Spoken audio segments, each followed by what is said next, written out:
جب اس طرح کی قاہرہ صاحب آپ نے کافی یہ ظاہر بات ہے احتجاج دیکھے ہیں، بڑے عرصے سے آپ خود بھی حصہ اس میں لیتے رہے ہیں، آپ ڈیل بھی کرتے رہے ہیں جب یہ کراؤڈ جو ہیں اسلام آباد میں آتے ہیں، اور المشہور جو وہ قصہ ہے طاہر القادری صاحب کا، جب وہ آئے تھے آپ نے ساری وہ نیگوسیشن بھی کی تھیں، اور ایک بڑا وہ فنی کلپ بھی تھا مجھے یاد ہے جس میں قاہرہ صاحب جو ہیں وہ تھوڑا سا طاہر القادری صاحب کی ہلکی سی نقل بھی اتار رہے تھے، وہ بڑا وائرل ہوا تھا وہ والا کلپ.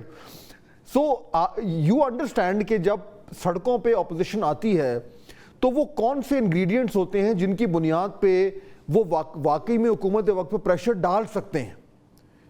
اس وقت یہ جو اپوزیشن ہے ان کے پاس وہ انگریڈینٹس موجود ہیں جس کی وجہ سے گورنمنٹ پریشر میں آ سکے؟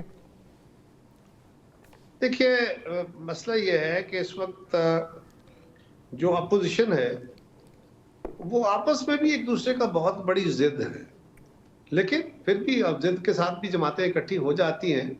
مجھے نہیں لگتا کہ یہ کوئی بڑا فعال رول ادا کر پائیں گے، لیکن بہرحال ان کا حق ہے، وہ اگر احتجاج کرنا چاہتے ہیں تو ضرور، اور احتجاج کر کے وہ میں نے پہلے عرض کیا نا کہ اگر وہ پیسفل مینز کے تحت قانون کے اندر رہتے ہوئے احتجاج کریں گے ان کا حق ہے، اور اگر وہ سول لائف کو ڈسٹرب کر کے قانون کو ہاتھ میں لیں گے تو قانون اپنا راستہ لے لے گا. میں آپ کو بتاؤں کہ مجھے ایک کلپ یاد آ گیا ہے، وہ قاہرہ صاحب نے ایسے ایسے کر کے ہاتھ ہلا رہے تھے اور وہ کر رہے تھے. اچھا اس کے بعد پھر آپ ان کو ملے بھی تھے، گلے بھی ملے تھے بعد میں جب کنکلوڈ ہو گئی تھی نیگوسیشن، وہ انہوں نے ان کو آپ کو کیا بولا تھا؟ ایسی ہی صورتحال تھی، احتجاج تھا اور ڈیبیٹ ہو رہی تھی. اس وقت میں انفارمیشن منسٹر تھا، تو ڈیبیٹ یہی ہو رہی تھی کہ حکومت کے ہاتھ پاؤں پھولے ہوئے ہیں، یہ حکومت نہیں چل پائے گی فلاں فلاں.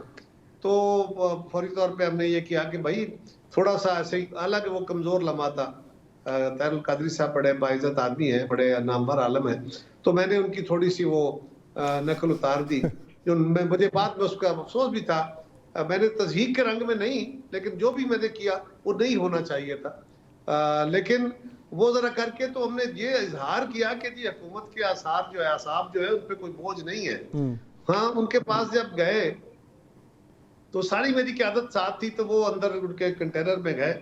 جب میں پیچھے پیچھے تھا تو میں ان کے ایک ہی دن پہلے میں ان کی وہ نقلیں اتار چکا تھا، اور ان کے کراؤڈ کے اندر ان کا کنٹینر تھا، وہاں گئے تو انہوں نے مجھے جب ملے تو بڑے اتفاق سے انہوں نے وہ اس پہ کوئی ناراضگی کا اظہار نہیں کیا، بلکہ انہوں نے وہ مجھے پکڑ کے تو آپ کے اس کے سامنے لے آئے شیشے کے، اور سامنے میڈیا سارا، تو انہوں نے میری طرف اشارہ کر کے مائک میں کہا، وہ ریکارڈڈ ہے، کہ اب یہ آ گئے ہیں قاہرہ صاحب، انہوں نے ہم پہ بڑے تیر چلائے ہیں. تو میں نے مائک پکڑ کے انہیں کہا کہ جناب ہم آ گئے ہیں، اب کمان آپ کی ہوگی، تیر ہمارے ہوں گے، ہم مل کے چلائیں گے. صحیح ہے. تو اس طرح کا کرتا وہ لائٹر سائڈ کا. ٹھیک ہو گیا. قاہرہ صاحب تھینک یو ویری مچ.